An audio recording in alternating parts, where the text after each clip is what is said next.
vamos falar do uso racional de antibióticos. O que importa para a gente agora é saber que antibiótico não é igual ao Titanic, apesar de parecer que sempre vamos ter um novo antibiótico, o Titanic afundou, então a bactéria multiresistente também existe, aquilo que nós já falamos, que nós temos um trabalho mostrando de 2019, um trabalho recente, mostrando o grande número de antibióticos utilizados de maneira inapropriada, então um número bastante significativo de antibióticos, mostrando que a cultura a gente usa em pacientes graves, que não é errado a gente começar com antibiótico de maneira empírica, de maneira nenhuma, mas que depois deve ser reajustado essa nossa terapêutica. O que nós queremos hoje é evitar o uso desnecessário de antibióticos para tentar diminuir o aparecimento de bactérias multiresistentes. Em alguns ambientes isso é praticamente impossível, como na terapia intensiva, onde você tem vários esquemas empíricos utilizados. Às vezes o diagnóstico de certeza é difícil, você seleciona a bactéria que está crescendo naquele seu CTI. Discutir sobre o tempo de antibiótico, que a maioria dos trabalhos mostra que o antibiótico deve ser feito o mais curto possível, enquanto ele for eficaz. Atenção para a posologia é usual, a gente costuma ver antibióticos prescritos de maneira errada, em subdoses, o que acaba selecionando bactérias. Quando a gente for escolher empiricamente o antibiótico, tem que ser baseado na literatura, isso é um dado muito importante, e sempre que a gente escolher cultura, então, ajustar o antibiótico depois da cultura. Lembrando que a principal indicação de se fazer cultura são os pacientes com infecção grave.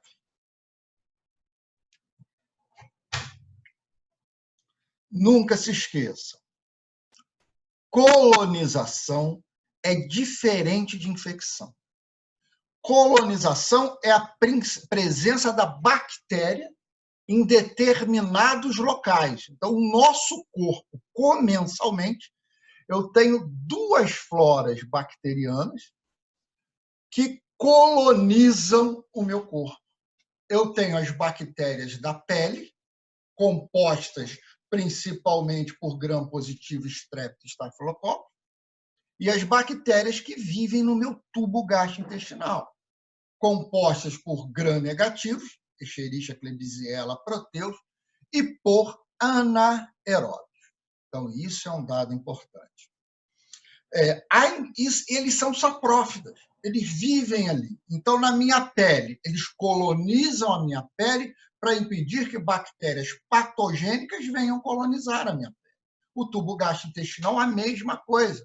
Além dela atuar na absorção de vitaminas, de nutrientes, ajudando a quelar o alimento para ajudar na sua absorção. Então, eles são importantes também no meu corpo.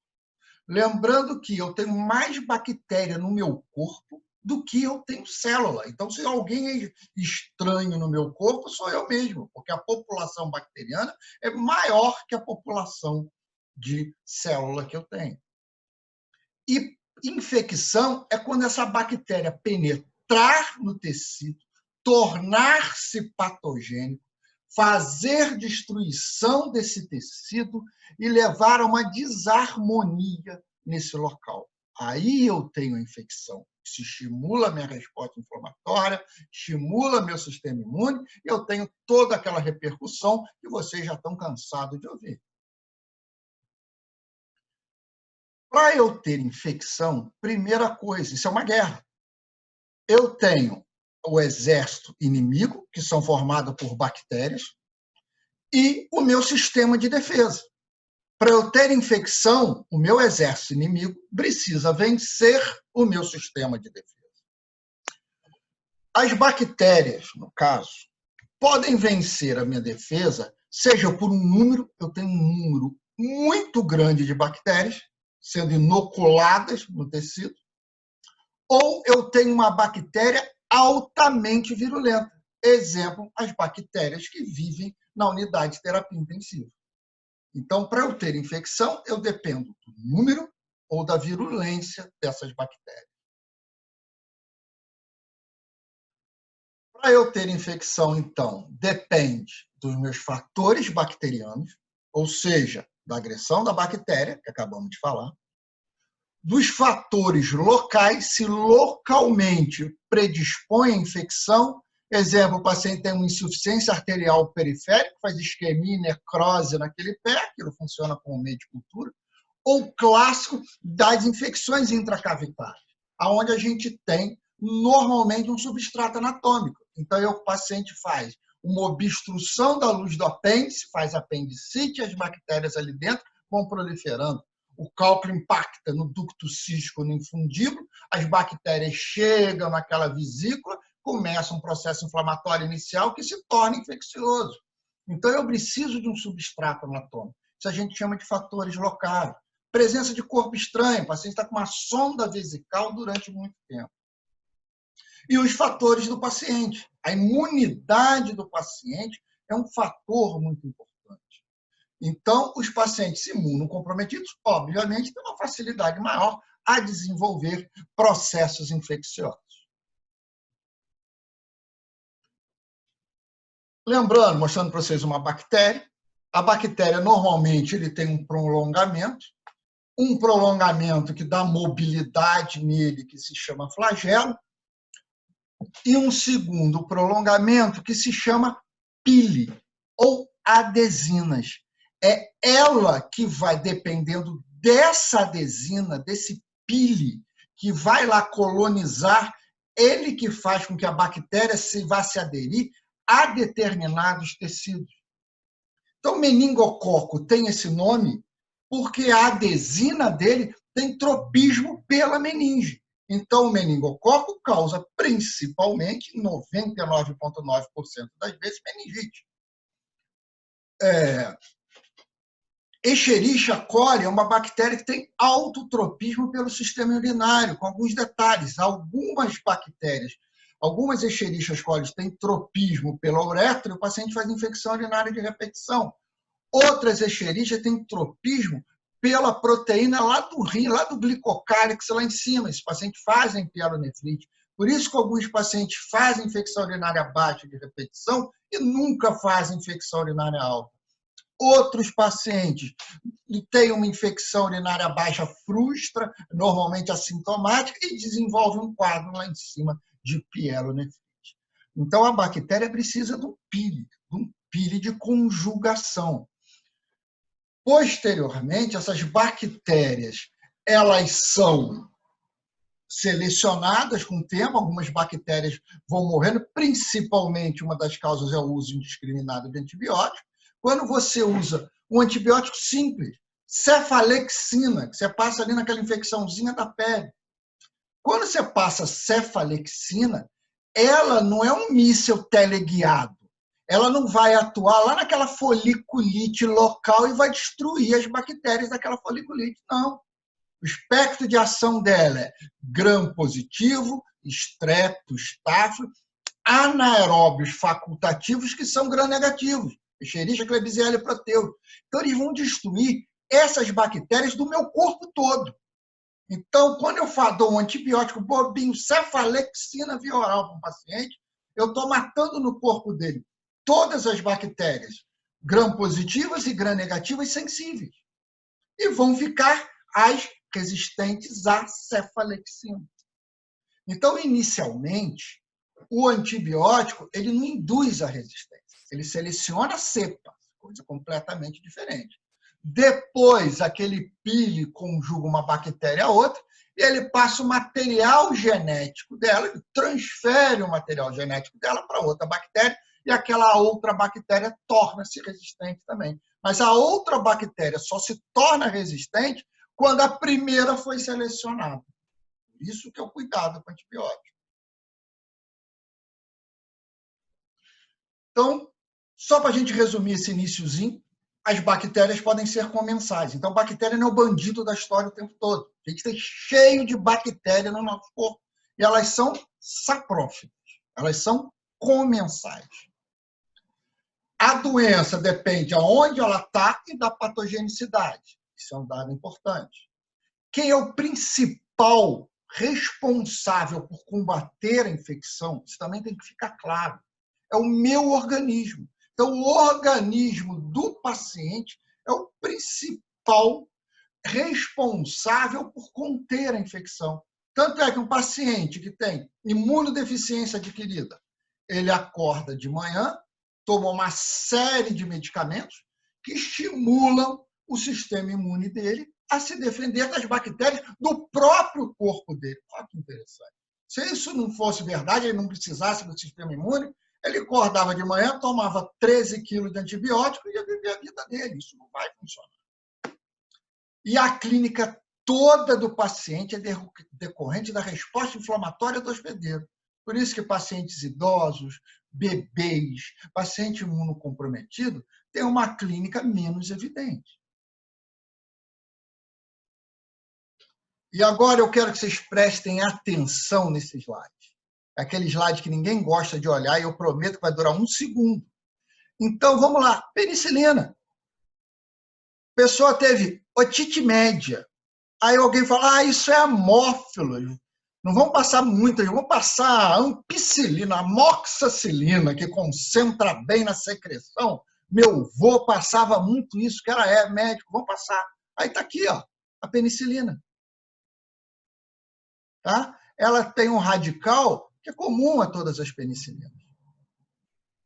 Aí, você deu a amoxicilina, ele começou a destruir todas as bactérias que eram sensíveis à penicilina, que, por acaso, são muito semelhantes à cefalexina. Então, começou a destruir lá Strep, Staphylococcus, Escherichia, Klebsiella, Proteus, e começou a ficar bactéria resistente. A bactéria que não era sensível à amoxicilina. Aí você olha a cefalosporina, olha que interessante, olha esse segmento aqui. É semelhante ao de cima. Então, esse é o grande problema. Ele não faz só a penicilina, ele faz resistência. Ele fez resistência à cefalosporina também. Aí, olha a desgraça. Mas a cefalosporina eu uso pouco. Então vamos lá. O paciente chegou no CTI, está fulminado, grave. Tomou amoxicilina uma semana atrás. Olha o carbapenêmico. É imipenem e meropenem. É antibiótico de largo espectro. Antibiótico reservado para pacientes graves. Olha a semelhança. Então, por causa da minha amoxicilina, várias bactérias acabam ficando resistentes a antibióticos de novas gerações. Esse é o problema do uso indiscriminado. Se eu usasse cefalexina, eu selecionasse, ficasse só resistência à cefalexina, a gente ficava menos preocupado. O problema é eu fazer uma cefalexina e ter no meu corpo a bactéria resistente a imipenem. Esse que é o problema que eu tenho. Então, esse que é o medo do uso indiscriminado de antibiótico. Por isso que você tem que pensar 2 vezes antes de passar o antibiótico. O antibiótico tem que ser efetivo. Porque, eu estou dando plantão, só vou voltar daqui a uma semana, você nunca mais vai saber desse paciente. Porém, você sabe que você selecionou a bactéria nesse paciente. Você sabe que eu posso estar alterando o futuro e o prognóstico de outras doenças desse paciente. Então, um dos problemas, vocês sabem que a apendicite, um dos principais diagnósticos diferenciais é a infecção urinária. Aí o paciente faz infecção urinária, eu comecei com cipro, lá na frente. Aí ele faz resistência para trás. Faz a cefalexina, a ceftriaxona, que é a droga de escolha para apendicite. Olha como é que vai. Faz a imipenem e assim vai selecionando as bactérias. Então, cuidado com o antibiótico que vocês vão prescrever. Essa a mensagem que vocês têm que carregar daqui para frente. E outra coisa que irrita a maioria dos cirurgiões intensivistas, que falar que o paciente tem febre e leucocitose é sinônimo de infecção. Isso é sinônimo de inflamação. O cara tem um acidente vascular encefálico, tem uma necrose lá no cérebro, isso pode estimular mediador inflamatório e ele ter febre. Então, parem de falar que febre e leucocitose é sinônimo de infecção. E infecção também não é sinônimo de antibiótico. Quem defende meu organismo da infecção é o meu corpo. A gente vai falar de cirurgia e outras indicações, mas isso a gente tem que ter. A gente vai chegar no caso clínico lá atrás, para vocês começarem a entender isso melhor. Ninguém está falando que você não tem que fazer antibiótico, não é isso. Mas o antibiótico tem que ser feito com critério. E, como a gente está falando o tempo todo de indicações de cirurgia, doenças cirúrgicas, doenças clínicas, vocês têm que guardar, por isso que a gente não gosta muito de falar o nome cirurgia geral, quando fala da disciplina ou do módulo de vocês agora.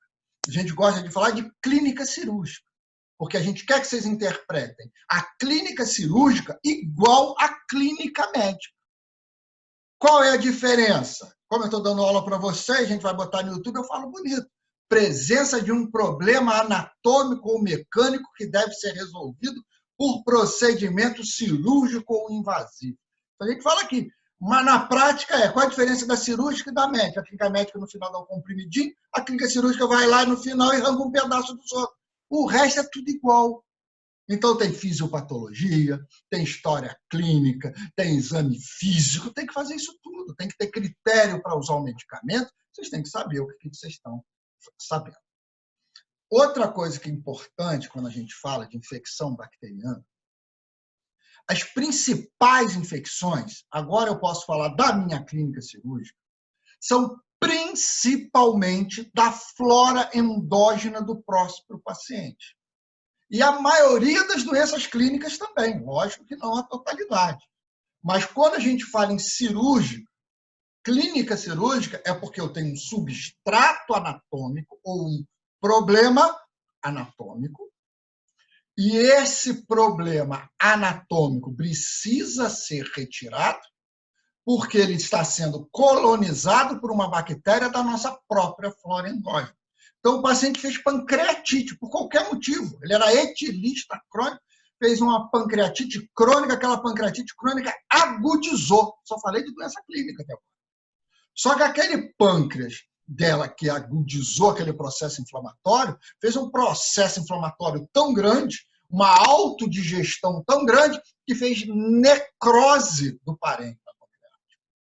Quando eu faço necrose, as bactérias do tubo gastrointestinal, que são as bactérias comuns a todas as infecções intracavitárias, vão sair dali e vão chegar naquela necrose e colonizar. Bactéria no peritônio eu tenho o tempo todo. O peritônio não é estéril. Não existe uma colonização própria do peritônio. Mas quem acha que o peritônio é estéril, isso não existe. Existe um clearance natural de bactérias que passam por peritônio. É muito pouco, 10 a 0, 10 a primeira, é um número muito pouco de bactérias que atingem o peritônio. E eles não conseguem colonizar, porque quando eles chegam no peritônio não tem nada, é um deserto. O macrófago, o neutrófago vai lá, engloba ele, destrói, acabou essa bactéria. Se ele encontra um substrato, exemplo, a necrose no pâncreas, o cálculo da vesícula biliar impactando, a hipertrofia do folículo linfóide lá no apêndice, um cisto hemático no ovário, se ele encontra ali um meio propício, ele vai proliferar ali. Se ele não encontra, minhas células de defesa, principalmente o macrófago tecidual, vai lá e destrói aquela bactéria.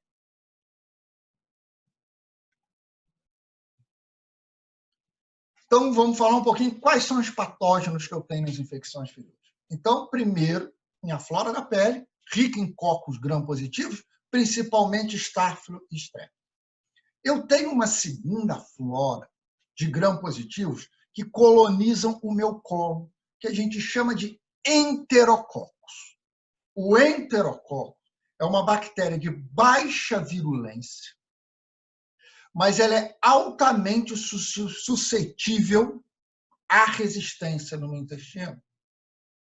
Então, quando eu tenho apendicite, colecistite, diverticulite, qualquer ite lá dentro da barriga, raramente, ou quase nunca, melhor essa palavra, o enterococo está envolvido.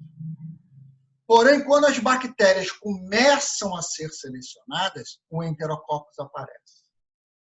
E as cefalosporinas são os principais indutores de resistência ao enterococo. Lembra que a cefalosporina é a droga de primeira escolha para infecção intracavitária no nosso hospital. Mas o enterococo, então, não é a primeira infecção, mas ele é bem suscetível à resistência. Tem o gram-negativo.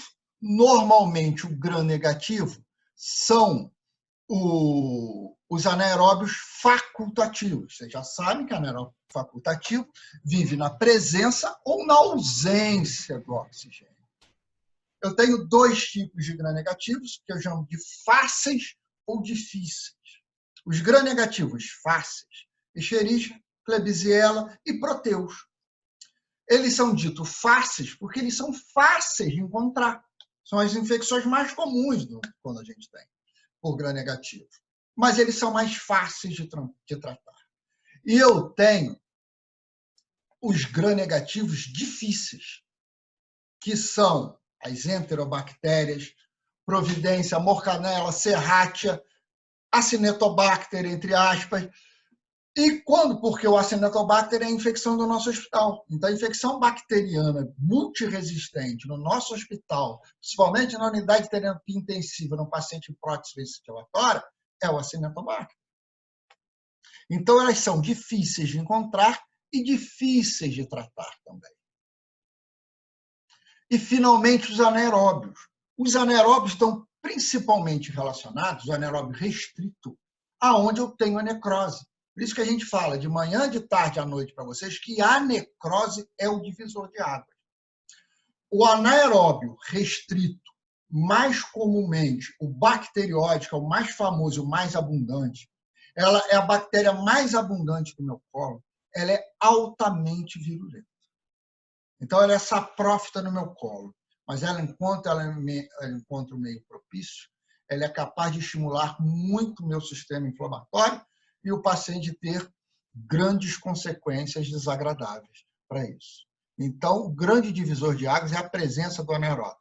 Clostridio, Pseudomonas, mas o mais famoso nas infecções cirúrgicas, principalmente do abdômen, o bacterióide. Então, falamos já das nossas bactérias, do nosso corpo, as saprófitas. O que a gente estava falando? Bactéria comensal, que ela está lá boazinha até então. Ela está vivendo lá. Gram positivo na minha pele, o gram negativo, Escherichia, Klebsiella e Proteus, principalmente, o enterococcus, e o mais abundante é o anaeróbio lá no meu colo, no meu ilho distal, no meu intestino delgado distal. Então, eles vivem lá, eles são saprófitos, tem um pouquinho na boca, um pouquinho no canal anal, e assim vai. Quando eles saem dali, eles passam a ser invasores, eles passam a ser patogênicos. Ali, eles, quando saem dali, eles podem causar infecção. Celulite, vasculite, tá? A processos inflamatórios, infecciosos na barriga, apendicite, diverticulite, desde que acha o substrato. E assim vai. E eu tenho os meus antibióticos, que fazem parte do arsenal para combater a infecção. Não há dúvida nenhuma que o antibiótico mudou o prognóstico inicial das infecções. E os antibióticos podem ser prescritos de duas maneiras.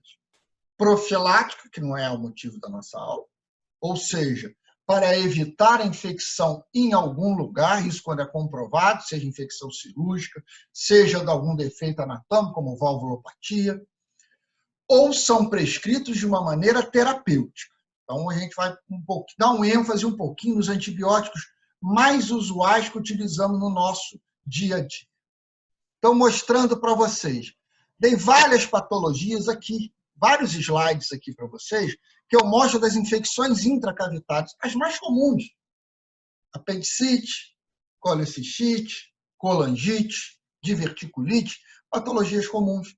E vocês veem qual é a bactéria que está lá. Bacilo gram-negativo, anaeróbio, Escherichia coli, bacterióides, que são as bactérias mais comuns que tem no meu colo. Então, as bactérias, isso é para mostrar para vocês que as bactérias que eram saprófitas passam a causar a infecção, deixam de ser saprófitas em um momento da minha vida.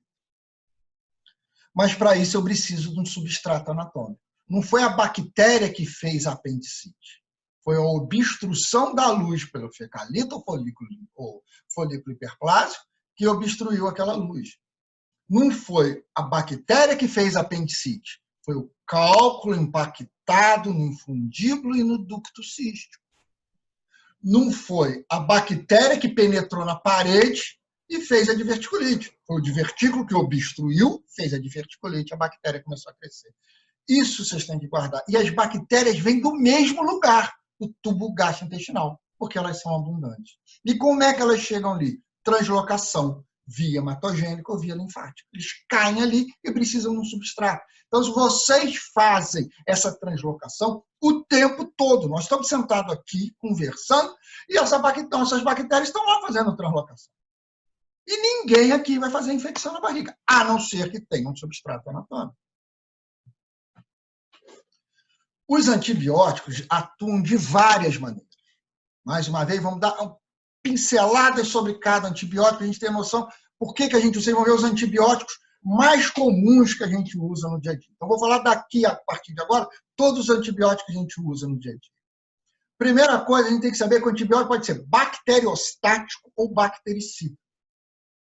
O bacteriostático impede a duplicação da bactéria. E eu só tenho duplicação da bactéria se eu tiver infecção. Então, se o paciente não tiver infecção, eu não posso fazer droga bacteriostática. Então, na antibiótico profilaxia, eu não faço antibiótico profilático, porque eu só tenho bactéria circulando, eu não tenho bactéria causando infecção. Quando a bactéria causa infecção, ela tem multiplicação. Então, ali a droga bacteriostática é eficiente. Porém, eu não posso usar droga bacteriostática em paciente imunocomprometido em sepse grave. Então, isso a gente precisa identificar. Por isso que as drogas bacteriostáticas são um pouco combatidas. Vamos ver que eu vou falar de uma ali que era um clássico, foi muito usado durante muito tempo, a gente quase não faz. Então, a gente dá importância, dá preferência às drogas bactericidas, ou seja, que destrói a bactéria. A droga bacteriostática só impede a duplicação. E para ter a multiplicação da bactéria, eu tenho que ter infecção. A bactéria pode atuar numa série de lugares, principalmente na parede celular, onde ela destrói a parede celular. A grande maioria é ali. E a outra, eles atuam no RNA mensageiro, impedindo a duplicação da bactéria. As drogas que impedem a duplicação, a síntese bacteriana, elas não são bactericidas, elas são bacteriostáticas. Elas só impedem a duplicação. A droga bactericida acaba destruindo essa bactéria. Aí você tem que lembrar que a membrana celular é lipoproteica. Então, a lipoproteica eu preciso de síntese ribossomal para a síntese da proteína. Então, dependendo da dose da droga bacteriostática, ela pode ser bactericida também. Então, a penicilina foi a primeira antibiótico que foi descoberto, foi o primeiro lá por Fleming, foi descoberto. Ele atua na síntese da parede celular, então ele faz uma lise dessa parede celular, então ele é bactericida, ele destrói a bactéria. O espectro de ação dele, basicamente, gram-positivo, Staphylococcus, e anaeróbio facultativo, que são os nossos gram-negativos fáceis. Basicamente caiu em desuso. Então, aqui tem uma série, penicilina, benzatina, procaína, cristalina, não vamos entrar em mérito nenhum. Vamos falar só de duas que muita gente, o nosso hospital gosta de usar. Oxacilina é a primeira. Falou que tem estáfilo, a gente adora começar com oxacilina. Tenham cuidado com oxacilina. Espectro ator aqui, ó, síntese da parede celular, metabolismo hepático, excreção renal, tudo que vocês sabem. Espectro de ação, Staphylococcus aureus, ponto final, acabou, fim. Olha só. Ah, mas ele pega o estáfilo sensível à penicilina. Mas vocês lembram que para tratar a infecção da pele é ótimo? Não, não é. Porque ele não cobre a outra bactéria. Vocês lembram das nossas aulas? A maioria das infecções da pele são sinérgicas. Estáfilo e Streptococcus. Um vai predominar. Se eu der uma droga que só mata o Staphylococcus, o Strepto vai crescer. Então, a indicação da oxacilina é Staphylococcus penicillium resistente. Aí você indica a oxacilina. Então, quanto que a gente trata na clínica cirúrgica? Quando a gente tem uma cultura. A cultura inicial mostra que ela é sensível à oxa. Aí eu começo com oxa. Se eu não tiver essa cultura falando que ela é sensível apenas à oxa, a gente vai fazer que pegue todos os gram positivos. Vai vendo aqui para frente. A outra bactéria, a outra antibiótica muito interessante é a ampicilina. Ampicilina, ninguém mais fala mais ampicilina. Vocês passam lá no modo de pediatria, ninguém fala mais ampicilina nesse troço. Antigamente tratava o ouvido de todo mundo com ampicilina. A ampicilina é um antibiótico, é uma penicilina semissintética. O espectro de ação é parecido com todas as penicilinas. Ela tem alguma absorção oral, mas é ruim. E o espectro de ação dela hoje, basicamente, é o enterococo. Lembra que eu falei que o enterococo, você começa de conversa, tem gram positivo no colo, já não era para ter. O enterococcus é uma bactéria muito estranha.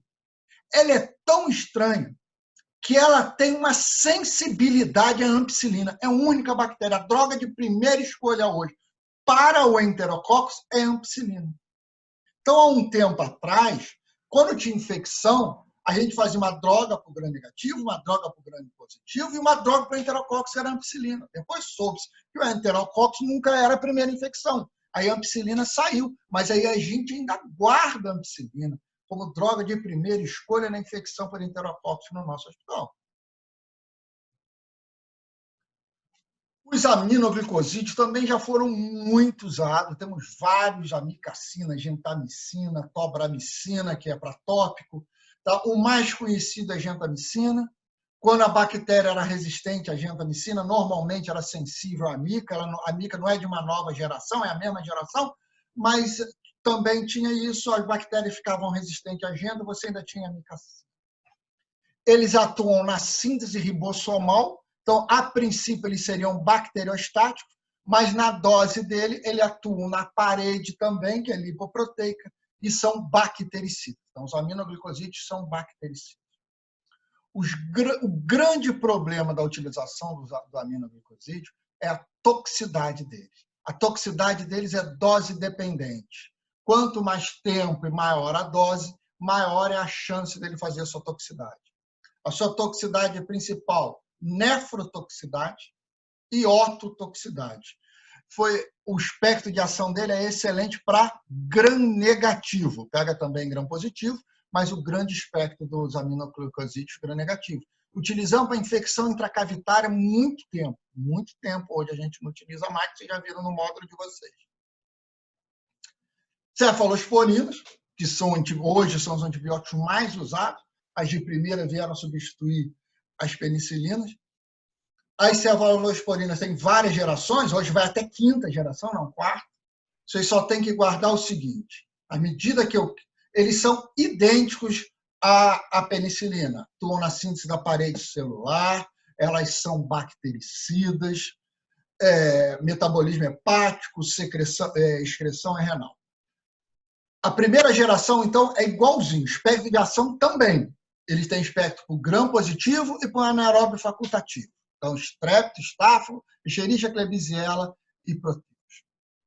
À medida que evolui a geração, aumenta o espectro para gram negativo às custas do gram positivo. Então, à medida que evolui. Então, a terceira geração tem um espectro para gram negativo muito melhor. A quarta geração tem como principal característica ela apresentar semelhantes entre a primeira e a terceira. Então, a quarta geração pega o gram positivo e pega o gram negativo também. E a segunda geração, entre todos esses antibióticos, todas as gerações, nenhum deles cobre bem para anaeróbio. O que melhor cobre é uma cefalosporina de segunda geração, é a cefoxitina. Assim mesmo, para terapia, ela não é muito efetiva, ela não é muito utilizada. Mas para profilaxia, onde eu tenho bactérias circulando no meu corpo e não muito, ela é muito utilizada. Então, na cirurgia do cólon, vocês já viram que a gente usa cefoxitina como a droga de escolha. O cloranfenicol é aquele exemplo que eu dei lá no início, de uma droga bacteriostática, ele atua na síntese ribosomal. Então, ele não destrói a bactéria, ele impede a multiplicação da bactéria. Por isso que ele não é usado profilático. E o cloranfenicol tem um espectro de ação excelente para o anaeróbio, tanto restrito, que é o bacterióide, que só vive na ausência do oxigênio, quanto o anaeróbio facultativo, que existe na presença do oxigênio e na ausência do oxigênio. Os anaeróbios facultativos são hoje gram-negativo. Isso que vocês têm que começar a guardar. Ah, mas anaeróbio facultativo, o que é isso? Vive na presença e na ausência. O anaeróbio restrito só vive na ausência. Os anaeróbios facultativos são gram-negativos. Escherichia calicium e proteu. Então, o cloranfenicol tem um bom espectro de ação. A grande complicação dele é a aplasia de medula, que em alguns casos pode ser irreversível. Então, ela faz aplasia de medula. Ela saiu no meio do mercado, a gente parou de usar, não por causa da aplasia de medula, porque era muito parecido com o choque anafilático da penicilina. Ninguém parou de usar a penicilina por causa do choque anafilático. A tirada dela, da maioria das terapêuticas, é por ela ser bacteriostática. Então, você precisa do paciente. O metronidazol é um outro anaerobicida. Ele atua sobre o anaeróbio restrito. O metabólito final dele é um enxofre. Então, ele destrói a bactéria, ele não é tóxico ao homem, mas ele é tóxico à bactéria. E ele é uma droga bactericida. Hoje é a nossa droga de escolha para o tratamento dos anaeróbios restritos. O terceiro anaerobicida, então o primeiro que nós falamos cloranfenicol, o segundo metronidazol, o terceiro é clindamicina. Ele atua também na síntese proteica, mas ele é bactericida, ele tem espectro tanto para gram-negativo, que são anaeróbios facultativos, quanto os anaeróbios restritos. E ele é muito semelhante à terapêutica, tanto da clinda quanto do metronidazol. A clindamicina é a droga de escolha na Europa para o anaeróbio, o metronidazol é a droga de escolha nos Estados Unidos. Como a nossa literatura basicamente segue os Estados Unidos, a gente utiliza o metronidazol como droga de escolha. O carbapenêmico, que é uma droga que a gente guarda mais, ele tem espectro para a grande maioria das bactérias, tanto no gram-negativo quanto no gram-positivo, e mesmo anaeróbio. A gente, às vezes, fica um pouco preocupado na utilização dele para o anaeróbio. Ele atua inibindo as mucoproteínas, e eles são importantes. Tem ação sobre pseudomonas, mas normalmente a gente não usa ele ele não usa ele sozinho, a gente associa ele, e segue mesmo o raciocínio muito parecido para os anaeróbios. Então, a gente acaba associando ele nas infecções mais graves, mas ele pode ser usado como monoterapia. Pelo espectro dele ser múltiplo, a gente guarda ele para infecções mais graves. Temos o meropenem também, onde ele tem uma enzima que estabiliza o imipenem para as bactérias produtoras de beta-lactamase. Então, o imipenem seria a primeira escolha e o meropenem a segunda escolha. Na verdade, o meropenem não é uma geração. O meropenem é o imipenem associado ao estabilizador para beta-lactamase. Ciprofloxacino, que é uma quinolona, a primeira quinolona que apareceu foi o ácido nalidízico. Ele é bactericida, como o ácido nalidízico, mas era para tratar infecção em mulher jovem. Depois ele evoluiu para o norfloxacino, que é para infecção urinária não complicada, e depois para o ciprofloxacino. Tem alguns efeitos colaterais importantes, mas ele não apresenta atividade sobre anaeróbio. Então, o grande espectro dele de ação são os gram-negativos.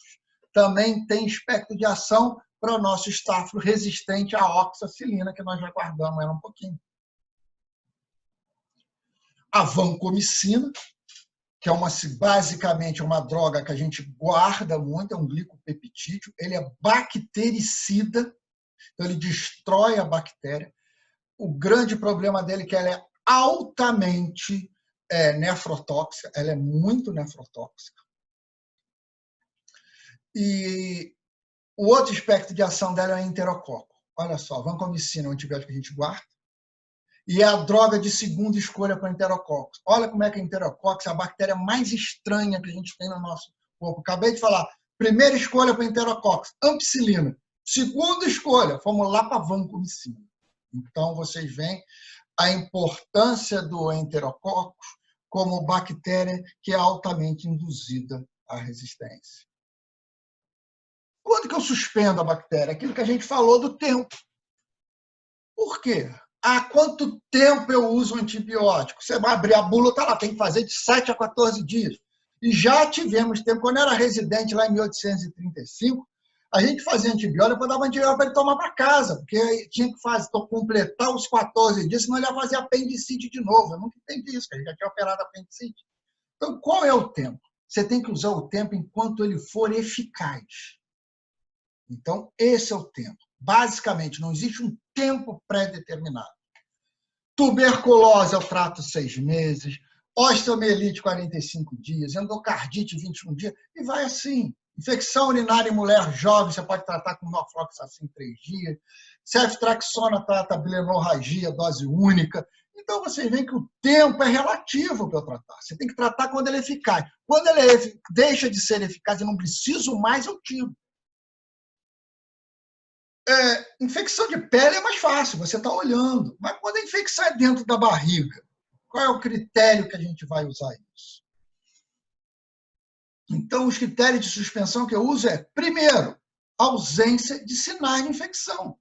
Não tem infecção. Febre, mas você falou que febre não é sinal de infecção, mas ele tinha apendicite. Quando ele tinha febre e tinha apendicite, a febre dele é por causa da apendicite. Você deixou de ter febre porque não tem mais essa apendicite. Então, a ausência de sinais sistêmicos de infecção, febre, taquicardia, sinais clínicos de infecção, retorno das funções fisiológicas, você está evacuando, está se alimentando há mais ou menos 48 horas. Então, isso é um critério de suspensão. Esse critério isolado tem uma taxa de infecção relativamente, o retorno importante, em torno de 5 a 10%. Aí associou ao segundo critério laboratorial, 8.500 mais ou menos 2.500, mas como está no SEIBS, no livro novo de vocês, menos de 10.000, que é mais ou menos o número normal de leucócitos. Isso dá uma taxa de reinfecção de 1 a 5%. Então, associou-se a um terceiro critério, o desvio para a esquerda, o número de bastões.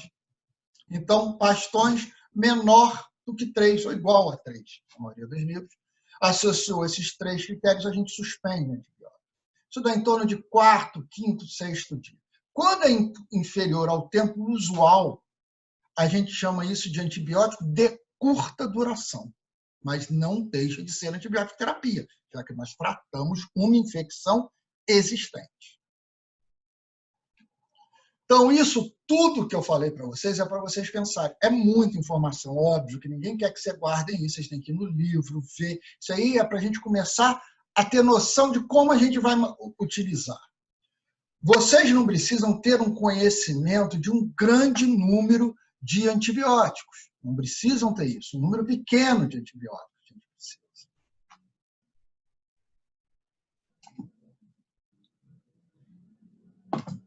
Já vamos abrir, já estou vendo que estão perguntando aí, já vou abrir para pergunta para vocês. Vou fazer um casinho clínico, então é curto. Tá? Vamos ver se a gente tem alguma pergunta aqui primeiro. Um segundo de novo. Nada disso. Sai daqui.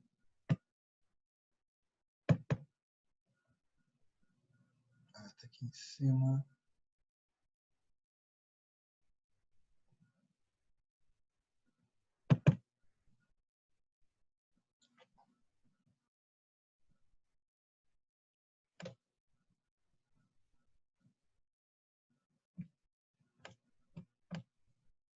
Ok. Alguém fez uma pergunta aqui que é interessante. O que é antibiótico preemptivo? Essa palavra existe. Essa palavra existe. O que é preemptivo? Quando a gente tem uma suspeita que vai ter alguma coisa, eu trato. Exemplo, eu operei um paciente. Eu sei que esse paciente vai ter dor no pós-operatório. Se eu sei que esse paciente vai ter dor, eu começo a tratar. Lembra da analgesia pós-operatória? A analgesia pós-operatória começa antes do paciente sentir dor. Então, isso chama-se analgesia preemptiva, quando eu começo a tratar a dor antes do paciente sentir dor. E começou um período que, às vezes, o diagnóstico da infecção era difícil. Então, exemplo, eram as feridas abertas com exposição óssea. O medo do ortopedista é a osteomielite. A osteomielite é uma das piores infecções que existe. E se você vê que é uma ferida contaminada com exposição óssea, a conduta é lavar, lavar, lavar e antibiótico profilático. Tudo bem, não se discute isso. Mas alguns falaram, não. Aí alguém já perguntou, é a mesma coisa que estendida por 48 horas? Não, você usa, quando usa, no máximo a profilaxia 48 horas. Então, qual era o medo dele? Ter osteomielite. Então, ele falava, olha, a taxa de osteomielite é muito alta. Então, eu vou tratar a osteomielite antes dele ter osteomielite. Por quê? Porque eu acho que ele vai ter osteomielite. E deu um nome para isso, antibiótico preemptivo. Então, isso já foi combatido, esse nome já saiu, isso não existe. Antibiótico preemptivo é por medo do cirurgião. Quem começou isso foi o ortopedista. Tá? Vamos lá? Então, vamos fazer um caso clínico agora. Fácil, caso clínico só para a gente usar o antibiótico. Então, você não tem que dar diagnóstico. Então, eu falo para vocês, eles têm apendicite. O paciente fez uma apendicite gangrenosa, perfurada. Vamos passar para cá essa pergunta. Uma apendicite gangrenosa, perfurada, com múltiplos abscessos intracavitários, goteira parietocólica direita e esquerda, interalce subhepático. Então, é um paciente que fez um diagnóstico tardio de apendicite e foi operado de apendicite complicada. Vocês já aprenderam? Então, ele tinha uma apendicite gangrenosa perfurada, fase 4, com perfuração. Alguém já escreveu aqui, está morto, tem muita chance. Com peritonite difusa. É um paciente muito grave. E a gente operou esse paciente.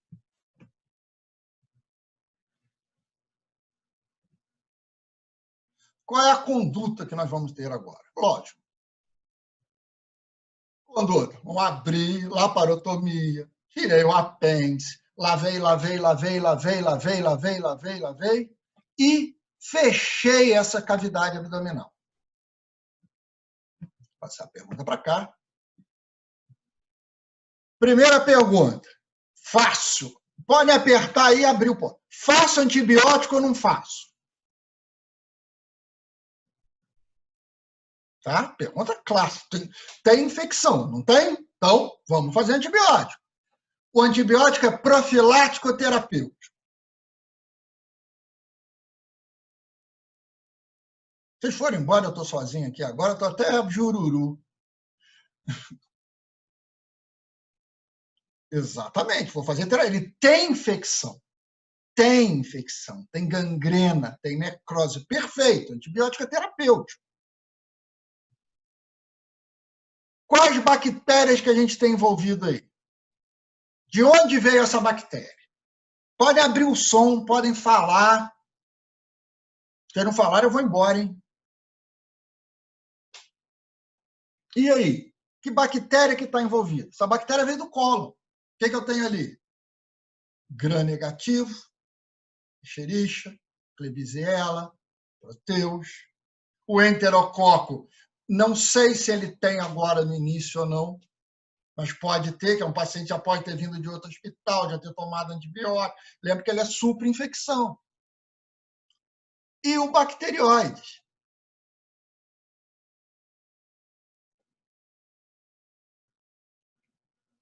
Para pegar essas bactérias todas, eu tenho um antibiótico que mata isso tudo? Não. Então, eu tenho que fazer, muito bem, associação. Então, nós vamos associar isso aí. Agora que a gente vai começar. Então, já falamos com as bactérias que a gente tem. Gram positivo, gram negativo, aneróbio. Primeiro, gram-negativo. Eu tenho principalmente Escherichia, Klebsiella e Proteus. O que eu posso fazer aí? Todo mundo já vai falar ceftriaxona. Lindo! Tá bom, outra. Então, vamos escolher o que a gente vai fazer. Não falamos um monte de antibiótico? Quero que vocês falem para mim. Quem pega gram-negativo? Vai falar ceftriaxona. Outro antibiótico. Ceftriaxona é uma cefalosporina de terceira, tá? É uma cefalosporina de terceira. Cefepime, posso fazer. Mas, começamos a subir geração. Então, temos outra. Uma ceftriaxona, cefepime, que, se não me engano, é de quarta geração. Outra. Ciprofloxacin, que é um macrolídeo, altamente indutor de resistência. Outro.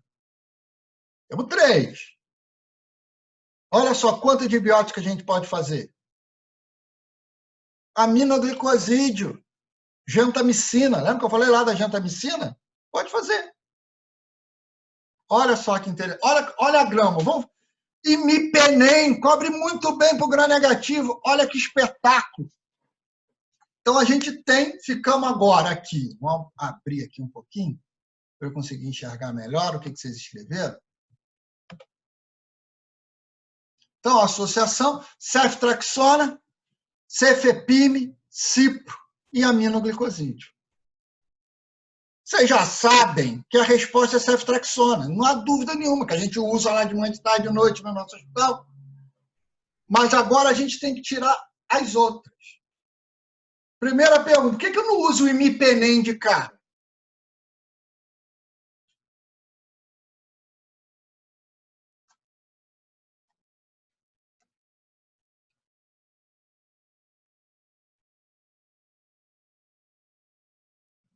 Vamos, crianças.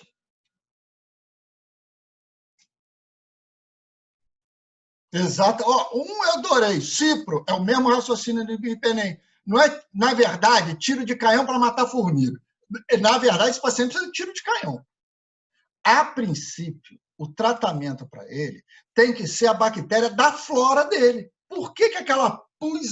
mas ele tem muito pus, está crescendo ali barata. Não, está crescendo Escherichia, Klebsiella, Proteus, bacterióide.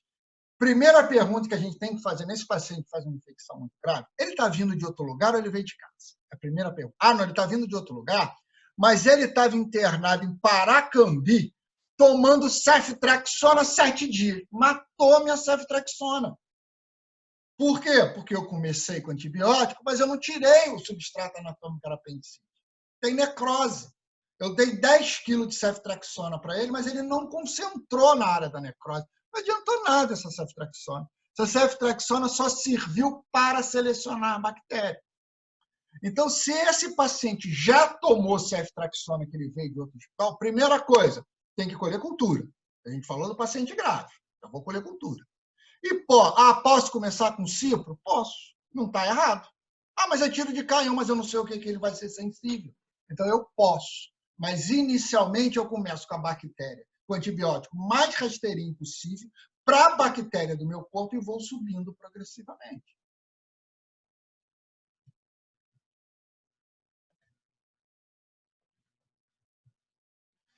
Gram positivo, o enterococcus. E aí? O que eu faço?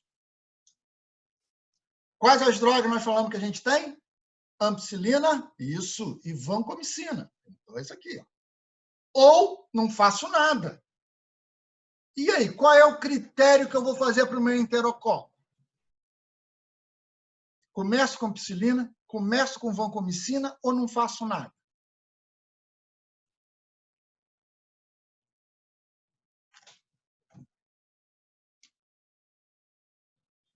E aí, o que vocês acham?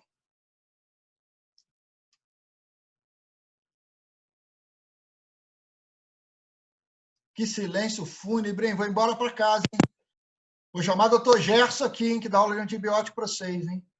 É o Gabriel, nem sei mais. Então, isso. Tudo bem, inicialmente eu não faço nada. Perfeito. É a mesma pergunta. Ah, mas ele estava tomando ceftriaxona antes. Lembra? Cefalosporina é o mais importante indutor de resistência. Posso pensar em fazer ampicilina. Se ele não tomou nada, já estou com ceftriaxona e nada.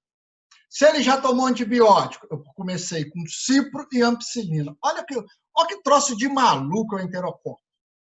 Você começou lá na frente com cipro e veio com ampicilina, que ninguém mais usa esse troço, mas eu posso fazer ampicilina para o enterococo como primeira escolha. E, finalmente, o anaeróbio, que eu não tenho dúvida que está envolvido. O bandidão está lá, o bacteriótico está lá. Temos 3 drogas: cloranfenicol, metronidazol e clindamicina. O que nós vamos fazer? Ele tomou ceftriaxona, metronidazol. Por que é o metronidazol? Porque ele pega o bacteriótico e nós não vou fazer. O que é o contraindicado? Cloranfenicol. Estou falando de um paciente grave que não posso fazer droga bacteriostática. Entender a importância da bacteriostática? Fazer metronidazol ou clindamicina, tanto faz. Tanto faz. A diferença é que clindamicina é da escola europeia e é o metronidazol da escola americana. Então, nós guardamos a clinda como segunda escolha. Na Europa, eles usam a clinda e guardam o metronidazol. Então, a droga de escolha inicial para esse paciente, ceftriaxona e metronidazol. Entenderam por que a gente faz ceftriaxona e metronidazol? Toda a barriga, sem exceção. Qual é a exceção? Se ele estivesse já tomando antibiótico. Aí eu mudo que selecionou a bactéria. Aí vamos supor, então, que o nosso paciente não tinha tomado antibiótico, e nós começamos com ceftriaxona e metronidazol, passamos uma sonda enteral, um vaso profundo, sonda vesical para medir diurese, tá? Fizemos volume para esse paciente ponderado, nem muito, nem pouco, antibiótico, ele ficou entubado no CTI durante algum período, fez o período de extubação, veio evoluindo bem, tolerou a dieta enteral, lá no 4º ou 5º dia a gente tirou a sonda enteral para ele começou a se alimentar, a gente ficou feliz da vida. E chegamos no 8º dia de pós-operatório, o paciente começou a apresentar piora do quadro, febre, distensão abdominal, vômito, não importa a avaliação agora. A gente avaliou, falou, deve ter complicação, abscesso dentro da barriga. E eu abri, o cara tinha um abscesso subhepático enorme, nadando em pus. Aí, ao 8º dia, ele estava com 15.000 leucócitos até então, ele está tomando ceftriaxona e metronidazol no 8º dia, eu não suspendi antes. E agora ele tem abscesso na barriga. Então, e agora? Agora que vocês têm que me ajudar. Primeiro, por que ele teve abscesso na barriga? Porque o antibiótico que eu fiz não foi importante? Doutor Tales não tirou o apêndice dele direito? Doutor Shen e doutora Vanessa não lavaram a barriga, deixaram esse abscesso lá e agora esse abscesso cresceu? Por que esse cara fez um abscesso se eu tirei o apêndice dele, se eu lavei a cavidade abdominal, se nós discutimos antibiótico, vocês concordaram comigo que o antibiótico era bom, que era efetivo, antibiótico bom é duro, né? Que o antibiótico era efetivo e o paciente no 8º dia fez infecção intracavitária. Por que esse paciente fez infecção na barriga?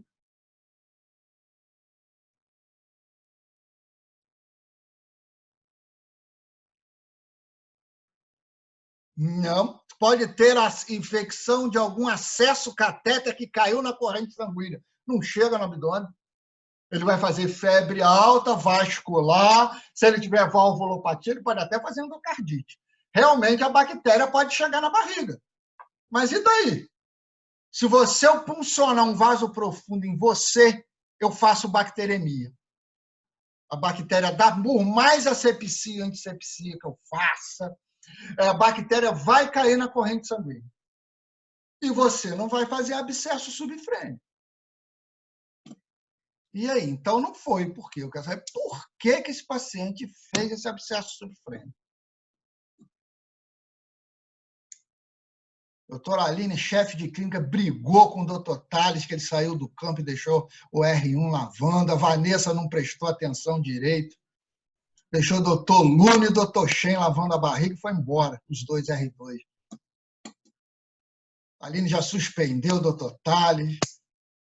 Eles foram lá atrás da doutora Lucineide e do doutor Nício. Falaram, mas a culpa não foi nossa. Vocês têm que ajudar o cara. Por que esse cara fez abscesso na barriga?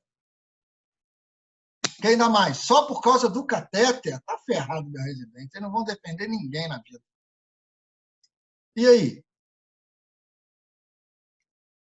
Lembra que por que ele faz apendicite? Ah, substrato anatômico. Por que ele faz colecistite? Substrato anatômico. Por que ele faz abscesso faz fleimão pancreático na pancreatite aguda? Substrato anatômico. Por que ele fez abscesso subhepático no pós-operatório? Substrato anatômico. Então, a primeira coisa que vocês não podem mais pensar. Tratamento desse paciente com apendicite e pus na barriga é cirúrgico. Você não tem como tratar esse paciente com antibiótico. Você tem que tirar o foco, lavar essa cavidade, tirar aquele foco todo, e o antibiótico é coadjuvante ao seu tratamento cirúrgico. Não falei nem adjuvante, não está tratado junto, é coadjuvante. O antibiótico serve para matar as bactérias que estão colonizando o peritônio, as bactérias que estão na corrente sanguínea. Na verdade, esse antibiótico serve mesmo para diminuir a resposta inflamatória indireta por ele, o processo infeccioso, mas ele atua mesmo diminuindo a infecção na ferida. Os outros locais dependem do substrato. Então, ele faz pneumonia, não é porque ele tinha porra na barriga. É porque ele fez estásia pulmonar, porque ele ficou entubado. Ele fez infecção urinária, não foi porque ele tinha porra na barriga, foi porque ele estava de sonda. Então, ele fez pus na barriga, porque, às vezes, vocês lembram lá aquela aula que vocês amaram de cicatrização, que eu tenho a formação de fibrina. Fibrina é uma membrana. Quem já viu aí doutor Aline, doutor Nilson operar, doutora Lucineide, aquela barriga cheia de pus, com aquelas membranas aderidas. Aquela membrana se chama fibrina. Aquilo ajuda a restringir o processo inflamatório infeccioso. Eu tenho uma fibrina chamada granular, que você lava, ela sai facinho. Mas ela vai desidratando e vira uma fibrina chamada fibrina fibrilar. Aquela, ela adere, eu não consigo tirar. Se aderir na alça, eu querer tirar muito, eu acabo rasgando essa alça abrindo. Tiro do fígado, o fígado começa a sangrar e eu acabo deixando ela lá. Tento tirar o máximo possível. Essa fibrina, que não tive como tirar, é um dos substratos anatômicos da infecção. Então, eu tenho que relaparotomizar, lavar bem essa cavidade. Se o abscesso subhepático estiver restrito, eu ponho um dreno e vou mudar esse antibiótico, não tem jeito. No lugar da ceftriaxona, eu posso fazer agora cipro. E ainda guardo o imipenem, olha só. No lugar do metronidazol, faço clinda. Ah, agora pode ter enterococo? Claro que pode. Vou fazer o quê? Ampicilina. Ah, e se eu tivesse feito ampicilina? Vancomicina. Entenderam como é que é a evolução natural? Já pensou se no primeiro a gente resolvesse entrar com imipenem, vanco e metronidazol e esse paciente ia fazer infecção de qualquer maneira? Eu ia fazer o que agora? Então, é isso que eu quero que vocês carreguem daqui para frente. Esse exemplo claro que a gente deu aqui para frente. Então, o paciente pode fazer reinfecção. Então, a gente está falando de doença cirúrgica, eu tenho um substrato, mas isso vale para qualquer patologia. Vocês têm que lembrar que seu paciente pode reinfectar, pode ter uma nova infecção num espaço curto de tempo, e eu posso precisar fazer antibiótico de novo. E qual antibiótico eu vou fazer se eu já dei o antibiótico de largo espectro desse paciente? Então, vocês têm que selecionar, lembrar principalmente nas infecções cirúrgicas, a bactéria do meu próprio corpo, As bactérias do meu próprio corpo, até que prove o contrário, são sensíveis a tudo. Ok? Dúvidas? Mais perguntas? Chega! Então tá bom. Obrigado pela presença de todo mundo, tá? Agradeço. Isso tudo que eu falei para vocês é para pensar, não nada que a gente fala para vocês considerarem uma verdade absoluta. Agora vocês têm que ir no livro, qualquer livro de antibiótico, Manual do Juquinha Timbó de Antibiótico, leiam. Baixei no Google o Manual do Antibiótico, ótimo, leiam, qualquer coisa vocês têm que ler. Depois vocês vão selecionando. Veja o antibiótico que vocês mais usam. Quando vocês passarem na clínica médica, material que vocês mais usam. Tá ok? Um abraço para vocês. Tchau.